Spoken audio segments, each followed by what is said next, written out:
Hello, fellow Democrats, futurists, and problem solvers. This is After the Oligarchy, where we explore the details of humanity's bright future. Today I'm speaking with Dr. Philipp Dapprich. Philipp Dapprich is a political economist and philosopher working at the Free University Berlin. His PhD was entitled Rationality and Distribution in the Socialist Economy, and he's also co-author of a forthcoming book entitled Economic Planning in an Age of Environmental Crisis. Today we'll be discussing his work on refining the model of economic planning, first proposed by Cockshott and Cottrell in Towards a New Socialism. Today's conversation is in association with Meta, the Center for Post-Capitalist Civilization. If you're not familiar with Towards a New Socialism, you can buy the book or find a free PDF online. You can also find interviews of Paul Cockshott on this channel, and I'll put links in the description to Philipp Dapprich's doctoral thesis as well as a relevant paper. Philipp Dapprich, thank you very much for joining me again. Thank you for having me again.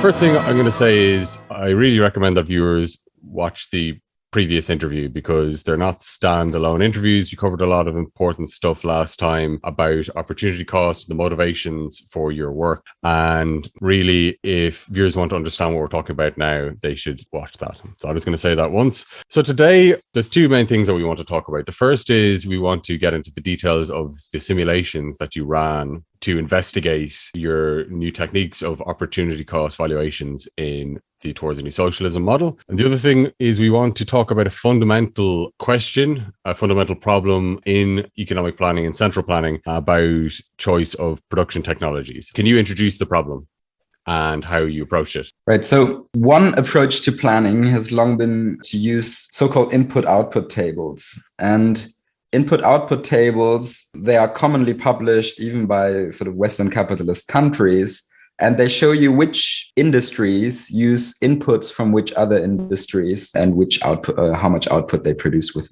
this. And the problem with that is that these tables are generally very aggregated. So you have entire industries, you might have something like forestry and agriculture all bunched together into one column of the table, and it doesn't differentiate between various different kinds of products within those industries. It won't differentiate between different kinds of agricultural products, produce, lumber, and so on. So that's the first problem. They're way too aggregated. And what you'd have to do is to have a much more disaggregated table, which differentiates between different kinds of products. Can I just jump in for a sec? When you're talking about input-output tables for viewers, you're saying that they have these very aggregated tables, and they're saying, for example, in the agricultural sector, so the agricultural sector is outputting, let's say, corn and milk, and then you're looking at also the inputs required for that. So, for example, grain, iron, electricity. That's fundamentally what Exactly. Yeah. So the input-output table will tell you not just how much is the forestry and agriculture sector producing, but also which inputs from which other industries is it using. So is it using a lot of input from the energy industry or from the mining industry? How much labor is it using? That's an important input as well. But as I said, it doesn't differentiate between different kinds of products being produced in those industries. It's all aggregated into one column. And if you want to plan sort of specifically, not just, what the size of a certain sector should be, but precisely which kinds of products should be produced, and that's the level of detail of planning that we really need, those input-output tables are not going to be very useful. So the first thing you have to do is get a much more disaggregated table, which differentiates within the same industry between different kinds of product. So, for example, you differentiate between wheat and potatoes and tomatoes and so on, rather than having them all bunched together as one sector. So that's the first problem, that they don't differentiate between different kinds of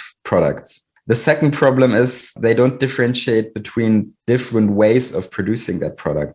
So the input-output table looks at, the past year or whatever year this table was made for, and looks, how much was used in this industry to produce whatever that industry produces. So even if we were to differentiate that and we look at potato farming, or we look at electricity generation, maybe that's a better example here, it will not differentiate between electricity that's produced by coal power plants versus nuclear power plants versus solar and wind power plants. But if you want to plan precisely which methods should be used, you need to be able to differentiate this. Instead, what an input-output table does, it just tells you, at the current mix of electricity production, this is how many tons of coal were used to produce electricity.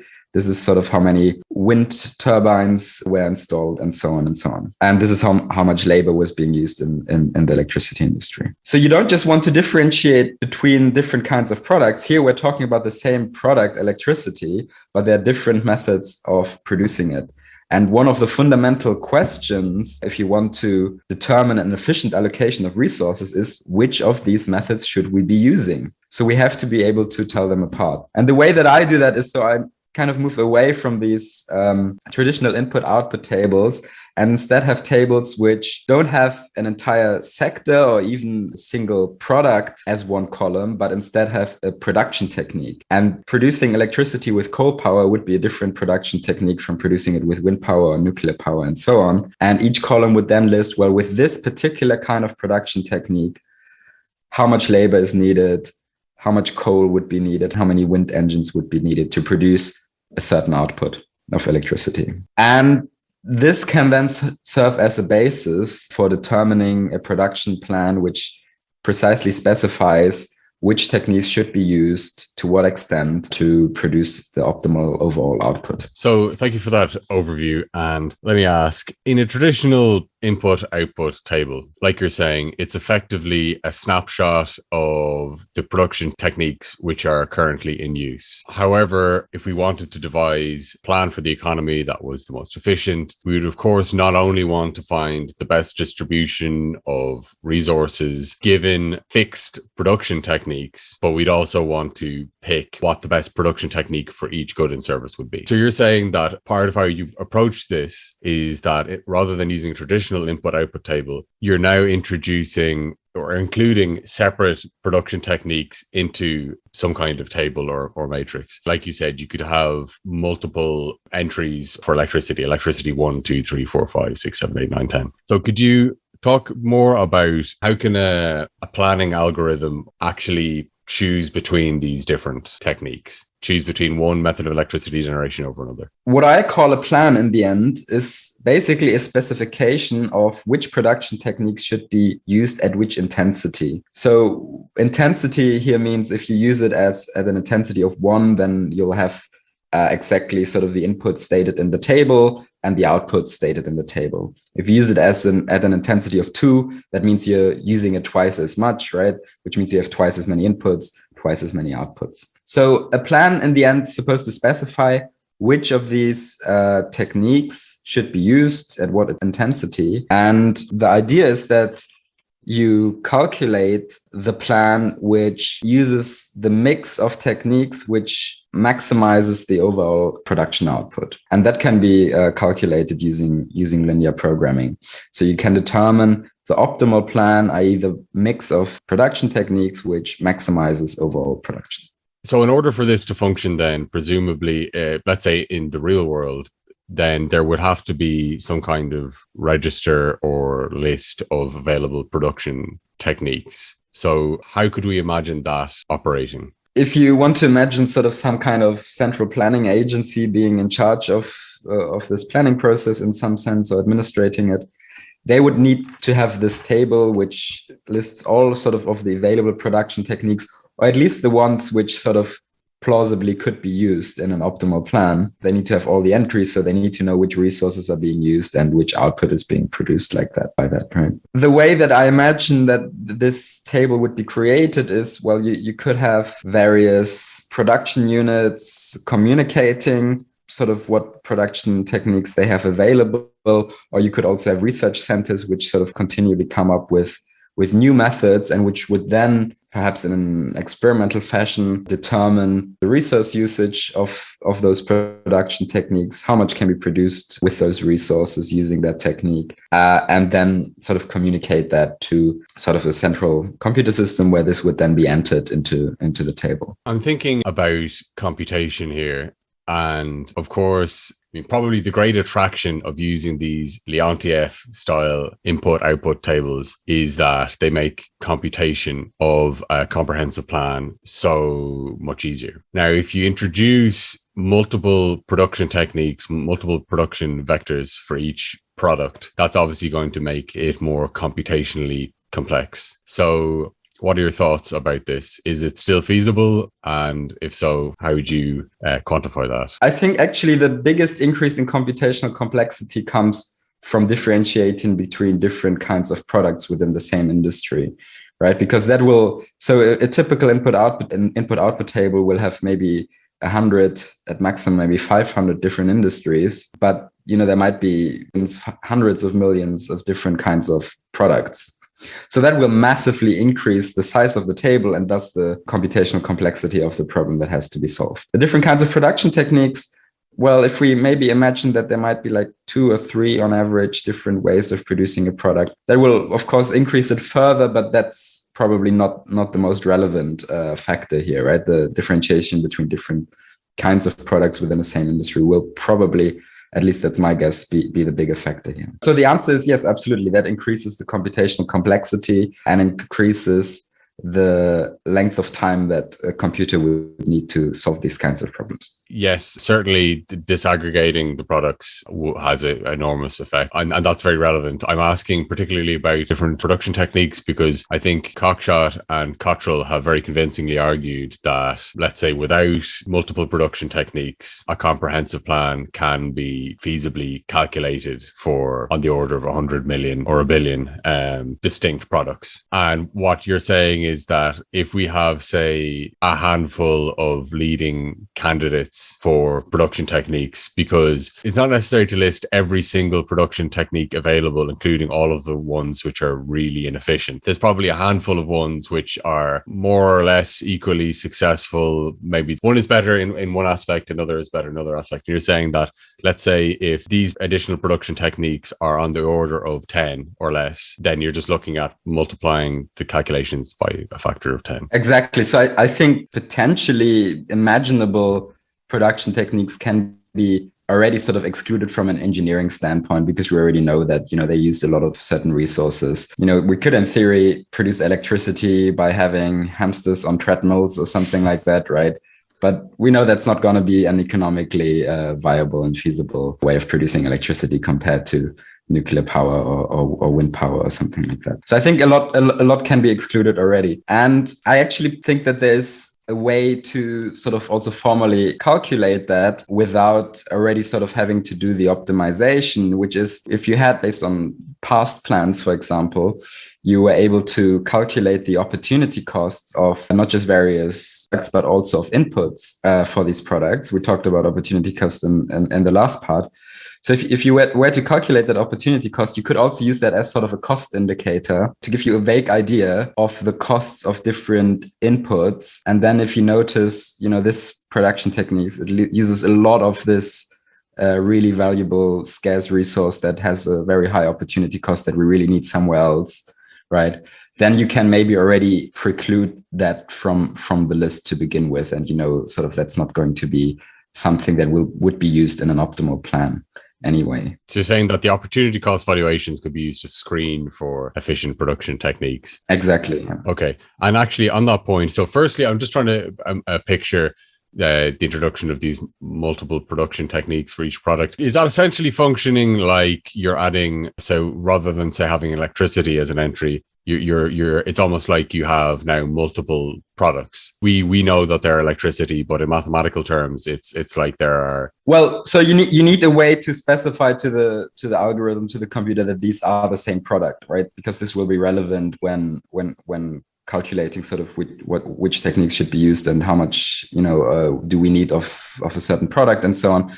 So the algorithm needs to know which product is being produced. The way I do this is by having actually 2 different kinds of tables. So the first table specifies only the inputs of various production techniques. And then the second table specifies to you which product is it that's being produced with this technique. And one advantage of this is also that you can actually have multiple products of the same production technique. So in some production processes, you might have sort of maybe the main product, but you also have some byproduct that is being used. So for example, something that has sort of been in the news lately because of high energy prices, fertilizer manufacturers sort of lowered their production but because a byproduct of the fertilizer production process is CO2, that is then used for fizzy drinks and other kinds of things. And that also sort of reduced the availability of CO2. So by having these two different tables, which one specifies the inputs, the other the outputs, you can then also have in the output table, you can have non-zero entries for multiple products. So you could have production techniques which produce more than one output. Yes, that's a good point, because that is certainly relevant information for actually quite a lot of products. And if we want to have a more, let's say, circular economy, that's important information, where we don't want to just throw away byproducts. We want to use byproducts efficiently, as efficiently as possible. Staying on the topic of computational complexity just for a little bit longer, the opportunity cost valuations, what are the ramifications there on computation? The way that I calculated them in my thesis was basically I did one optimization. We talked last time about this sort of free bread method, for example, which might be used to produce one free unit of bread. And then you see sort of how that increases the overall output. So you do one calculation without any of these methods. And then you do an extra calculation for each product, basically, to see how much you increase the optimized production output when you have one unit of it for free. And that, of course, means that you have to do sort of a lot of extra calculations. But there is actually a computationally much easier way of doing this with linear programming. So in linear programming, you actually get certain factors which are used in the optimization process, which seem to be equivalent to my way of calculating it. And you get these basically computationally for free.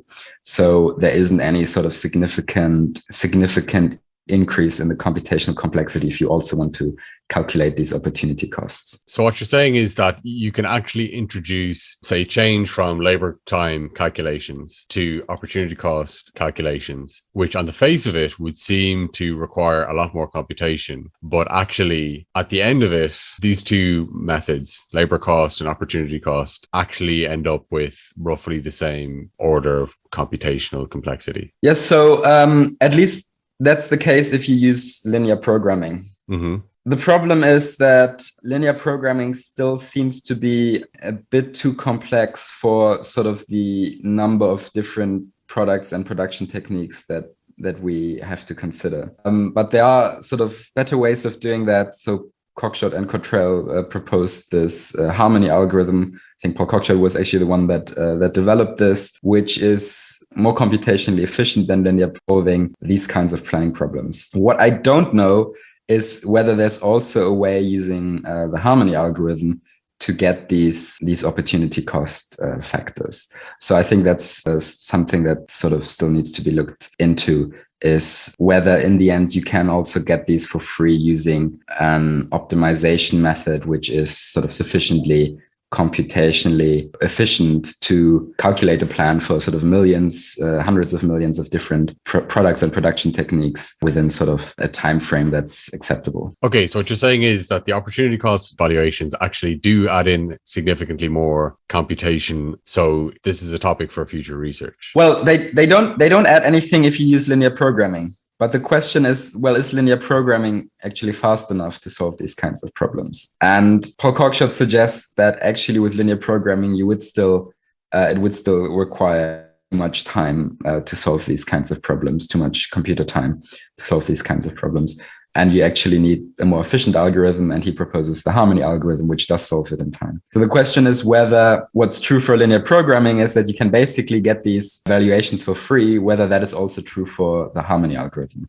And that's something that I simply don't know. This is something to be worked out. It's an open question. All right. Would you be interested in talking about the opportunity cost of land in particular? Yeah, I mean, it's not that different from other factors, really.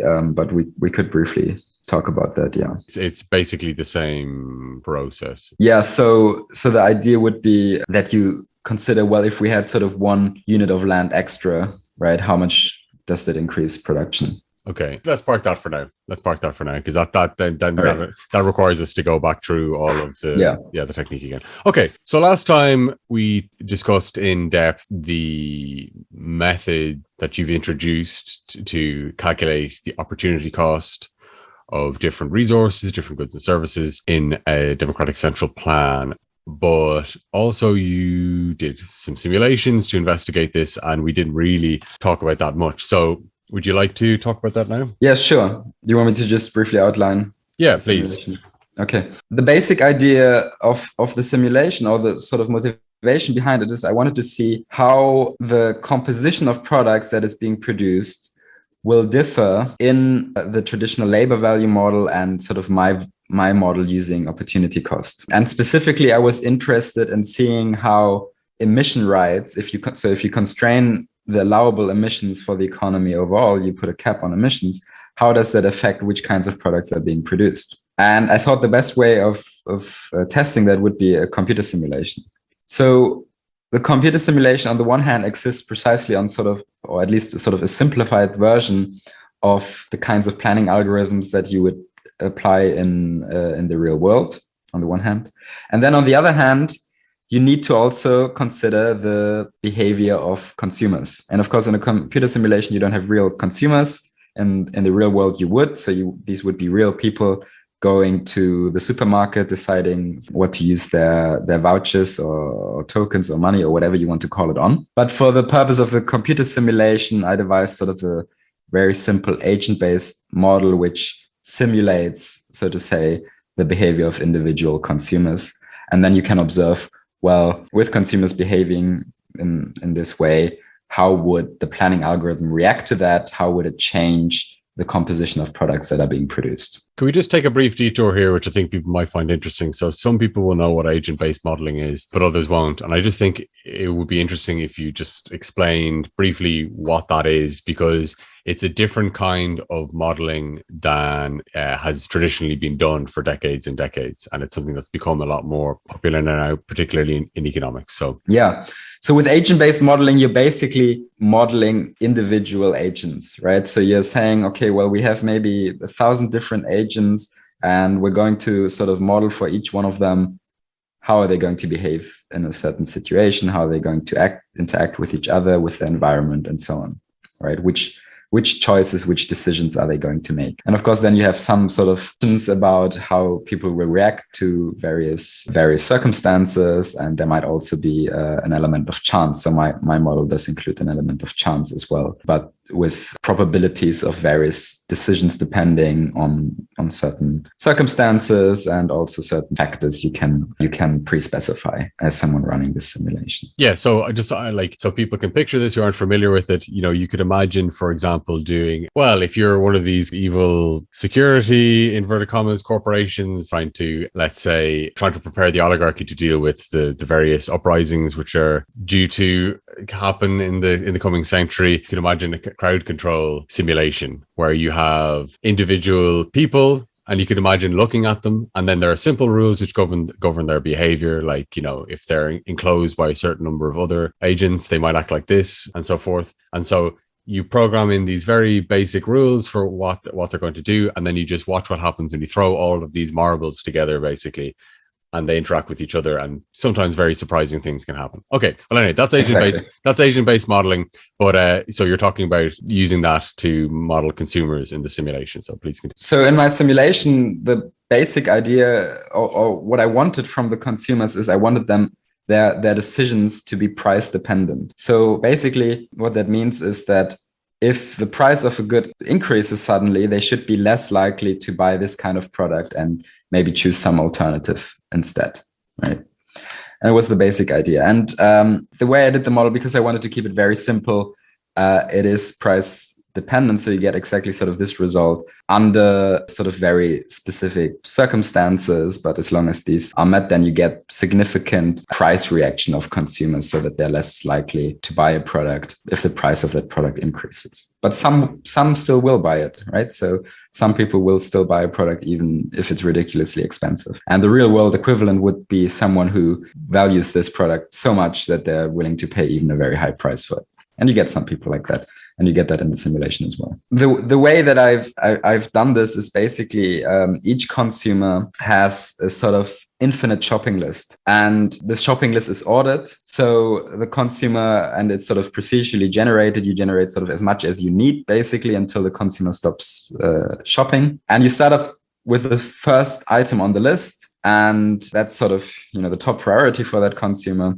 And if the consumer can afford that item, then she or he will purchase that item, and then moves on to the second item. And this then continues until basically the consumer isn't able to afford an item. I think 3 times in a row is what I picked here as sort of the stop condition, right? So if there are 3 items on the list in a row that the consumer can no longer afford because she or he has already spent all of her credits on sort of the items further up on the list, then she'll conclude that, well, she's basically run out of money. She can't afford anything else. She's going to go home now. The reason that this yields, under certain circumstances, yields sort of a price-dependent behavior, consumption behavior, is that if the price of a product is more expensive, it is more likely that she'll not have enough credits left to be able to purchase that, and we'll have to skip the item and see if there's something else further down on the list that she can still afford. So that's how you get sort of this price-dependent reaction, with people being less likely to purchase items as their price increases. Hello, this is After the Oligarchy. A quick message. If you're enjoying this, please press the like button. It makes a difference. Don't forget to visit aftertheoligarchy.com to see full transcripts of videos plus other material. And on Twitter, I'm at After Oligarchy if you're into that sort of thing. As we head back to the show now, let's keep our heads cool and our critical thinking sharp. Now back. Okay, so the aim there is you're trying to create a model of consumer behavior where consumers are responsive to prices. Because the point of this, the essential point of this in the simulation, the model is, the essential point of this is to model consumer feedback so that they're responsive to prices. And then you're saying that also this is done in a statistical way where, so essentially there's a statistical distribution of preferences is what it amounts to. Even if something is very expensive, like, there's a very expensive guitar, well, somebody will want to buy that. Most people won't. Exactly. Yeah. So some people will still purchase it. And what you also get with this agent-based model, which you wouldn't get with, or which would be more difficult to get with sort of standard neoclassical models, is that the choice of products doesn't just depend on the price of an individual product. So how much will be bought of, say, potatoes, how many potatoes will be bought, doesn't just depend on the price of potatoes, but it also depends on the price of other products. Because if potatoes, maybe they have a fair price, right? But something else is a real bargain, then people still might sort of choose to use their limited funds not to buy potatoes and buy something else instead. So that is actually something else that I wanted to capture in this model, and which I've accomplished, is that the amount of a product being bought doesn't just depend on its own price, but also on the price of everything else that could be bought instead. So these are sort of the 2 important factors that I cared about and which sort of are realized in the model. But of course, overall, it's not sort of a particularly realistic model of how people behave. It's not supposed to be. If you were to apply this model in the real world, you wouldn't need this consumer model in the first place. You'd have real people doing this, right? So realism is not necessarily what I was interested in. These 2 sort of factors is what I cared about: price-dependent behavior of consumers, and that it doesn't just depend, the amount of a product being bought doesn't just depend on its own price, but also on the price of alternative products. Okay, so you've got that consumer model, but of course, your overarching goal isn't to model consumer behavior. That is in the service of a larger goal, which is an optimal plan. So let's talk about the other aspects of the simulation. Yes. So the way these 2 parts then fit together, you have on the one hand sort of this optimal planning algorithm, the consumer feedback mechanism, which we talked about last time. And the consumer behavior is then, of course, well, the consumer model tells you what is the consumer feedback going to be. And so at a given supply, so this is sort of, the optimal plan tells you sort of how much is being produced of various products. That tells you how much is available for consumers. That's the supply. That can then be compared to the demand at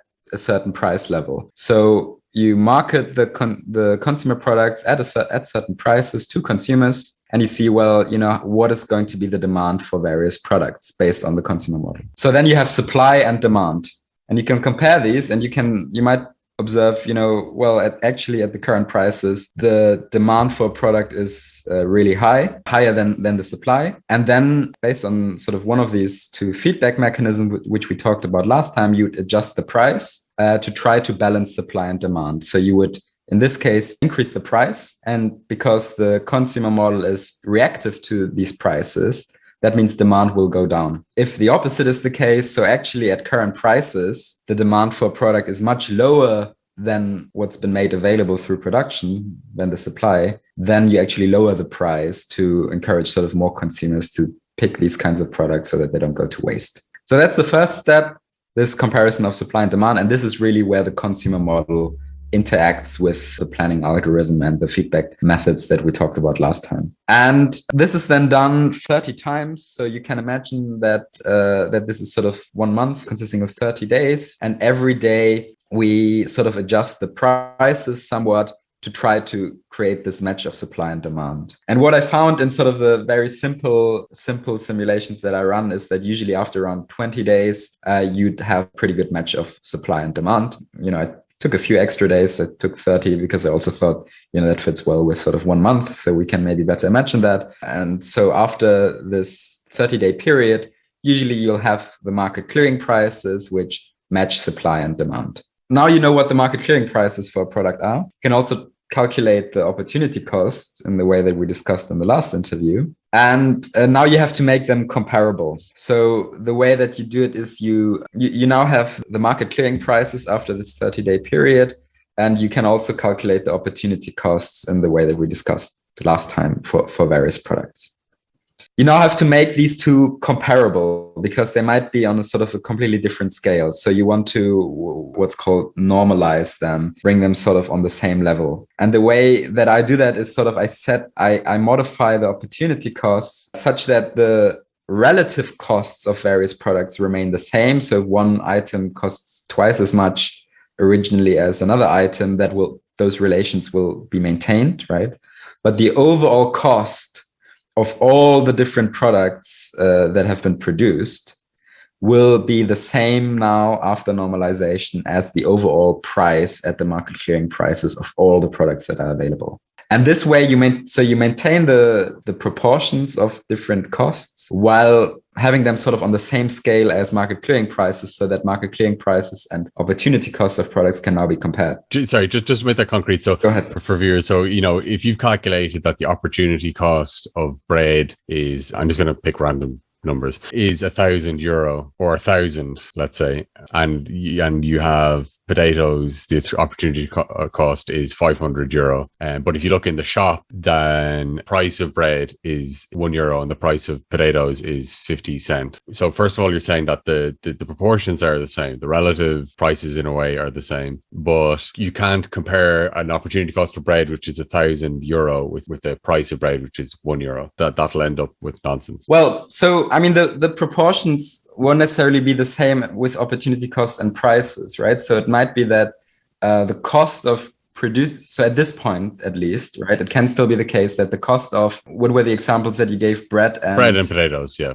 Bread and potatoes, right? So the cost of 1 unit of bread might be of producing it. The opportunity cost of producing it might be twice as much as 1 unit of potatoes, but the price of it is actually maybe 3 times. So that can still be the case. But what you want to avoid is that they are on completely different scales, because I mean you assumed opportunity cost is already sort of measured in euros or something like that, right? Right now it's not being measured in the same unit as the credits or the vouchers or the money that you're using to purchase items at all.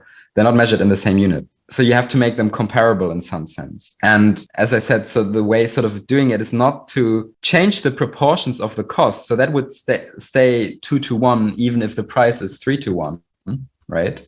So you maintain these proportions, but the overall value of all the products has to perhaps be reduced. So let's say, on average, the cost of producing an individual product is 1,000, but the price of it on average is 1, then you have to reduce the cost by a factor of 1,000 reduce that for all products, right? To have them comparable. That's the basic idea. Okay, and one of the things there is that while prices would be in something we could imagine would be might be in something like euro, but the opportunity cost valuations, what that number is it's measuring. It's in terms of fulfillment of the plan. It's a fulfillment of the target vector. So it's not. It doesn't have the same unit as a price. Yeah. So the unit is sort of, whatever the unit of the objective function is, which could be sort of tons of grain, for example. Right, because you see sort of a slight increase in the value of the optimized objective function, and that's what you're measuring here as the opportunity cost. But you then want to make that comparable to prices, and so you might have to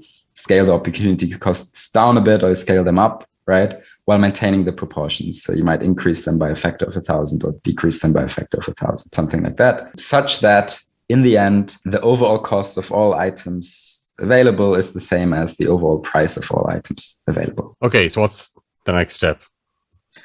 Okay, so the next step is after this 30-day period, you have the market clearing prices for items. You can also calculate the opportunity cost for the items. You scale the opportunity cost to be comparable to the prices, and then you compare them. So for each product, you would look at, okay, well, the price for that item is maybe 10, but the cost of producing it is only 9. And then because the price is higher than the cost, it means, there's a lot of sort of demand even at a high price for this product, which means we should be producing more of this. People are willing to pay the cost of producing this item. And they're actually even people who are willing to pay more than that. So we'll produce more of it in the future. And so you adjust the plan target entry for that product. So the plan target, to sort of repeat from last time, specifies the proportions at which various products are being produced. For bread now, if our example is bread and you have a price for bread that's higher than the opportunity cost, then you increase the entry for bread such that in the next plan period, we'll sort of have a higher proportion of bread being produced in sort of the output mix that's being produced. If the opposite is the case, so let's say for potatoes, the market clearing price is actually lower than the opportunity cost of producing potatoes, then you'll decrease the entry for potatoes in the plan target vector, which specifies sort of the proportions at which things are being produced. And what you then get is basically, well, in the next plan period, 30 days, the next month, you'd be producing relatively more grain compared to potatoes because you've now increased the proportion for grain and decreased the proportion for potatoes. So you have a higher emphasis on bread versus potatoes. So you're talking about using the comparison between the opportunity cost of a product. So let's say bread with the price that it's selling at. So those are being compared, and then the plan target is being adjusted based on that comparison. So if the price is higher than the opportunity cost, then this is taken as a signal that it would make sense for more of this to be produced because people are willing to pay more than the calculated cost of producing it, which is the opportunity cost. And similarly, in the reverse case, if the opportunity cost is higher than the price, people aren't actually willing to pay a price which is equal to the opportunity cost. They're willing to pay that. Well, then that's an indication that too much of it is being produced. And so the plan target, which is basically a recipe for the entire economy, we talked about that last time. The example was falafel. If you want to make falafel, then you have 1 tin of chickpeas, portion of garlic and two parsleys. But this is for the whole economy. Let me just correct you there. So the plan target is not what you might call a recipe. It doesn't tell you what you need to produce falafel. It rather tells you how much falafel should you produce relative to halloumi and kebab and other things, right? So because if you produce too much falafel, right, there might actually not be that many people who want to eat falafel. Maybe more people want to eat halloumi instead. So the plan target sort of tells you sort of the proportions at which various products should be produced. It doesn't tell you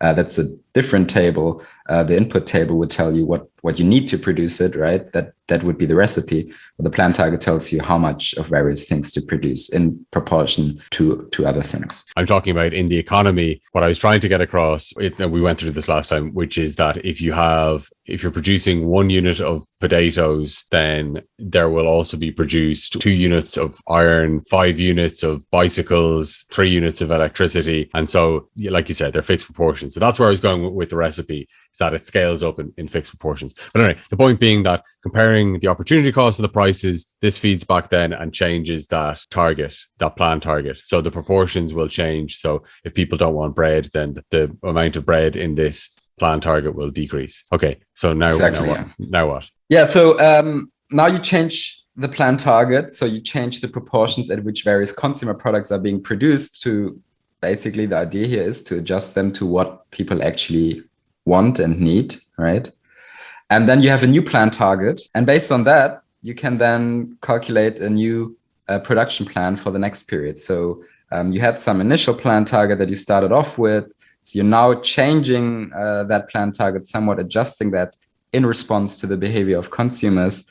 And now you start with the next period and you do the same thing basically again. So you'll have a slightly different composition of products now.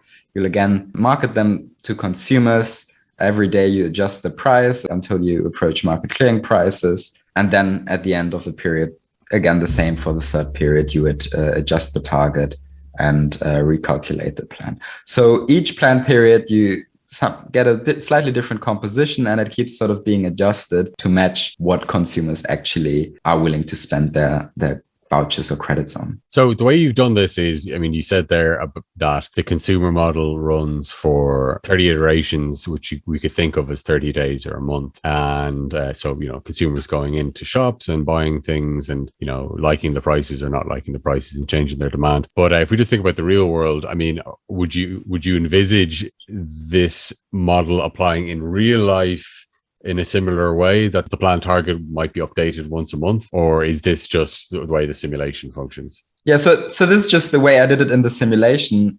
How you're going to do it in the real world depends, for example, on how long it takes to calculate an optimal plan, right? So if it only takes a couple of minutes, then maybe you can update it every day, right?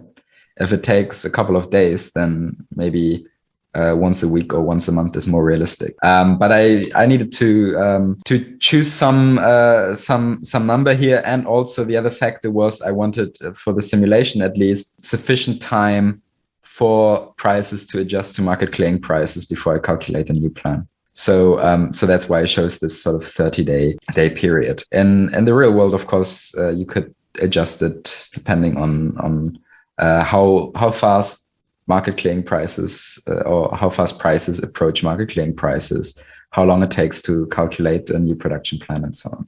So you could do this a lot faster if that is feasible from a computational standpoint. Yeah. Okay, so we've been mostly talking about the model, but what about the simulation and the results of the simulation? What happened there? Yeah, so what I was particularly interested in is what happens when you introduce a constraint on emissions. So the idea, I tested this in sort of a very simplified setting, because this way it's basically easier. It was easier for me and also for someone else looking at this to understand what is actually going on here. So I took an economy which only has two different consumer products. And the idea is that one of these products takes a lot of emissions. It takes a lot of energy, which takes emissions, right, to produce. And the other product is sort of the more green, environmentally friendly product, has a lower carbon footprint.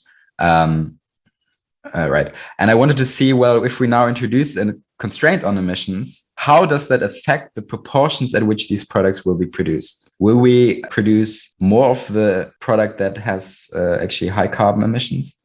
Or will we produce less of that, but more of the environmentally friendly product? And I think this would be sort of what makes sense and what should happen in an ideal model, is that as you limit emissions, that increases sort of the cost of producing a product that takes a lot of emissions, because these are now a scarce resource that we have to economize on. And that means we should probably be sort of producing less of that and maybe use it to produce something else instead, which doesn't use up all of these emission rights. So I then tested this and I compared the labor value model of Cockshott and Cottrell with my opportunity cost model, and also looked at sort of how these two differ. And first, what I did is, well, what happens if you don't have an emission constraint at all? So basically, the economy is allowed to produce as many greenhouse gas emissions as is necessary to produce as much as possible. You don't care about emissions at all. And I chose sort of the basic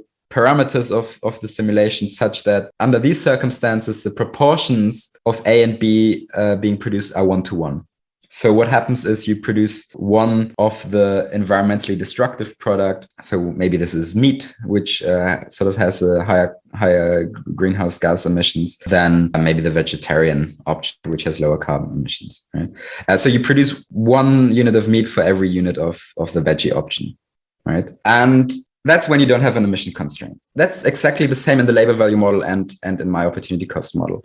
When you don't take emissions into account, both models basically have the same result under these circumstances. But if you now introduce an emission constraint and say, well, we can't overall emit more CO2 or more greenhouse gases than a certain cap, then what happens in the labor value model, at least in some cases that I looked into, is that you simply produce less overall. So you don't change the proportions. You don't say we're going to produce less meat because it's so environmentally destructive, but we're going to keep producing as much of the veggie option or even more of the veggie option. No, instead, what you did is you kept the proportions of 1-to-1. You just produce less overall because that's all you can produce without violating the emissions constraint. But there's no change in the proportions, because that's the reason there's no change in the calculated cost of producing these items. Emissions aren't factored into labor values. So meat doesn't get a higher cost of producing just because you now want to limit the amount of emissions, and meat takes a lot of emissions to produce. So that's not factored into the cost, and accordingly, it doesn't factor into sort of the mix of products being produced. But what happens in my opportunity cost value model is that meat actually, when you introduce an emission constraint, gets a lot higher opportunity cost, because all those emission rights being used to produce meat could be used to produce a lot of other things. And that increases the cost of meat. And this then results in there being a lot less meat being produced because it has a higher cost and not as many people are willing to pay that high of a price, such that the cost and the price is somehow balanced. So you see actually not just a reduction in the overall production to meet the emission constraint, but you see a shift. You see a drastic reduction of meat production, but a relative increase of the production of the veggie option, the environmentally friendly option. Yeah, it's very interesting. And I'm going to include pictures from the paper throughout this. So just visually, this is represented as, you can think about this plan target as being a vector. So the plan target gives you sort of the direction of a vector, right? So you can imagine the plan target specifies, so you have a product space, right? And then because you just have 2 products, it's 2-dimensional. That's why I chose 2 products. It's easier to understand, right? And the target tells you, well, in which direction is that arrow going to be? Because it tells you the proportions at which products are being produced. And then the length of the vector tells you, well, how much are we producing at these proportions? And without emissions, basically you get a 1-to-1 proportion. So the vector is sort of at a 45-degree angle, and the length is sort of as long as is possible with available resources, not taking into account the emissions. You can produce as many emissions as you want, or as is necessary to produce as much as is possible. And so in the labor value model, when you then introduce an emission constraint, what happens is the direction of the arrow remains the same. You simply decrease the length of the arrow. So you maintain the same proportions, but produce less overall. While in my model, you actually change the direction of the vector towards sort of the environmentally friendly product. So you actually see a shift in the kinds of things being produced and not just the quantity of what is being produced. Yes, exactly. So what other kind of results did you get? I mean, this was the main thing that I was interested in. I also ran some tests to see sort of what the computational complexity. So I used linear programming, and sort of my results were consistent with other tests of that Paul Cockshott did on sort of the complexity of linear programming for these kinds of planning problems. Yes, but the main thing that I was interested in was precisely this: how other factors than labor, in particular emission rights, affect the costs of producing items compared to labor values, and how that then affects the composition of products being produced, right? And the results were, for the most part, sort of consistent with my expectation, and I think demonstrate that opportunity costs are sort of a more adequate measure of cost and and that it really matters which one we choose because it will lead to a different mix of products being produced. Yeah, the simulation is very interesting. It's, of course, it's basically a proof of concept because there's a toy economy. But I think, yes, it does show that, like you were describing, there is that qualitative difference between the labor value model and the opportunity cost value model, where one is just you have the same plan target, the same kind of mix for the economy, and you're just scaling up and down. In the opportunity cost model, it's more dynamic in the sense that that mix can actually change. Okay, so we've talked about the model, we've talked about the simulations. So what work remains to be done, do you think? So there are a lot of simplifications in my simulation. And what could be done is sort of have a sort of more refined version of it, which takes into account a lot of things which I haven't taken into account. So, for example, one major limitation of my simulation is that it doesn't really consider economic growth and sort of change in the capital stock, right? So you don't have a scenario where, for example, what you can produce in the second year depends on the machinery that you produced in the first year. So that's currently not taken into account in my simulation. There's literature on this. So Paul Cockshott has written about sort of multi-year plans where you get precisely this, right? What you produce in the second year depends on the machinery that's available, which can be also sort of produced in the prior year and built up and so on. But there is, as far as I know, no model yet which tries to combine these multi-year plans with consumer feedback. So you have this sort of short-term planning, where you don't really see a change in the composition of capital goods, which is in response to consumer goods. That's what I did. You have these multi-year plans where you do see a change in the composition of capital goods, and you can build up capital stock and so on. But that wasn't made responsive to consumer demand. So I think what should be done next is to have sort of a model which does both, right? Where you have constant change in capital stock, but the production specifically of consumer products is also made responsive to consumer demand, and the proportions at which various products are being produced continually get sort of adjusted depending on consumer demand. And is that something that you think you'll find yourself working on? So at the moment, I'm not working on that yet. Maybe that's something I'll get the time to get to at some point. At the moment, I'm working on some questions which are more related to philosophy. So I'm working on Marx's concept of alienation and looking how that applies to socialist society. So Marx criticized capitalism because he thought that labor was alienated under capitalism. And then the question I asked myself is, well, isn't labor still alienated under socialism? What's different under socialism that suddenly people are not alienated but are free in some sense, right? So that's what I'm currently working on. And the other thing I'm working on is I'm sort of in active exchange with economists from the Austrian School of Economics who've sort of long criticized the feasibility of socialist planning. And we are sort of discussing whether these sort of cyber-socialist, or sometimes they call them techno-socialist models, whether they are an adequate response to this socialist calculation problem, which they think is sort of a fundamental problem of socialism. So I'm engaged in sort of active exchanges with them. There's a special issue that's going to come out, I think, sometime later this year or maybe next year. Be sort of an exchange along those lines. And then I'm also working on another paper with political scientist Dan Greenwood, where we really try to sort of see where this debate is currently at. So which problems of socialism is the cyber-socialist models, such as the ones we discussed, able to overcome, and which problems maybe still remain. For the people watching, in terms of you're saying that there's work remaining to be done on integrating an opportunity cost model of central planning with consumer feedback with a multi-year investment planning model. And so if there's somebody watching who thinks that they're up to the task, something to consider. We'll leave it there. So thank you very much for joining me again, Philipp Dapprich, talking about introducing opportunity cost valuations and multiple production techniques into central planning, because these are two of the most fundamental issues, most fundamental criticisms that can be made of central planning as a model. And so it's very interesting to see the work that you've been doing It's very interesting and important. On a general note, so in terms of this channel, I focus largely on post-capitalist futures. And so I think there are essentially three main categories, I think, of post-capitalist futures. The first is some variety of market socialism. The other is central planning, and then there's economic planning, but it's in another way. So participatory economics is the best example.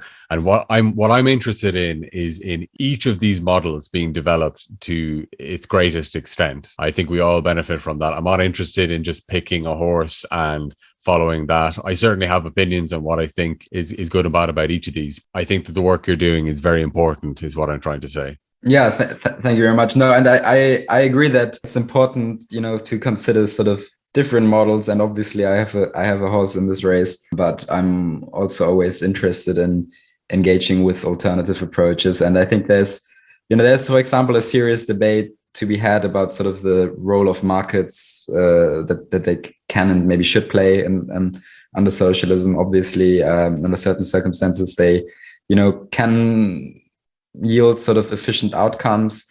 I think what I'm trying to show is that we do use something like markets for consumer products, something vaguely resembling markets anyways, right?